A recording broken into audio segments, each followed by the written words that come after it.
बहनें सोहर गीत गा रही हूँ। अच्छा लगा लाइक सब्सक्राइब शेयर करना, कमेंट में बताना कैसा लगा, हमको भी आगे बढ़ाइए। मचिया ही बैठली रनी कसी इल्या तरम जिया रज करई हो मैया हमहू चलीला माधुबन के सीता के कैसे रखबी हो मैया हमहू चलीला माधुबन के सीता के कैसे रखबी हो बेटा अंगना में कुइया खाना आइब सीता के नहावई सीता के नहावई बई हो बेटा ठाढ़ा चिरऊ जी के भो जन हृदय बीचे रखबई हो बेटा ठाढ़ चिरऊ जी के भोजन हृदय बीचे रखबई हो चिया ही बैठली सास मत कौशिल्या तरामाया रज करई हो मैया हमहू चलीला माधुबन के सीता के कैसे रखब्यू सीता के कैसे रखब्यू हो बेटा कुसुम रंग मोतिया ना सड़िया कुसुम रंग चुनरी कुसुम रंग चुनरिया ना हो बेटा फूलवा कैसे जिया लागई सीता के हम सुतई बई हो बेटा फूलवा की से जिया लागई सीता के हम सुतई बई हो घरम से निकरनी सीता ता सासू से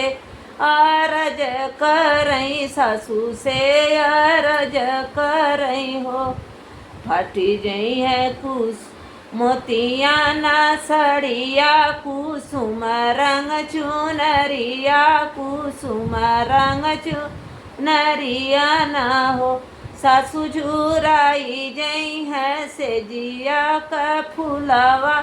उमरिया हमारी नहीं बीती है हो सासू झुराई जई है से जिया का फूलवा उमरिया हमारी नहीं बीती है हो बहु हरि नैहरे से बीराना बोलाया नैहर चली जा या ना हो बहु हरि नैहरे से बीराना बोलाया नैहर चली जाया ना हो बहुहर सख्या संगा हंसिया तू बोली त भौजी संग भी हंसिया त भौजी संग भी हंसिया ना हो बहुहर कछ में भतीजवा खेलाया उमरिया तुहरी बीती जई है हो बहुहर कछ में भतीजवा खेलाया उमरिया तुहरी बीती जई है हो सासू का करब कुटवनी नानद कपी सवनी नानद कपी सवनी ना हो सासू झोपड़ी में दिनवा बीताई उमरिया हमारी बीती जई है हो सासू का करब कुटवनी नानद कपी सवनी नानद कपी सवनी न हो सासू झोपड़ी में दिनमा बीताई उमरिया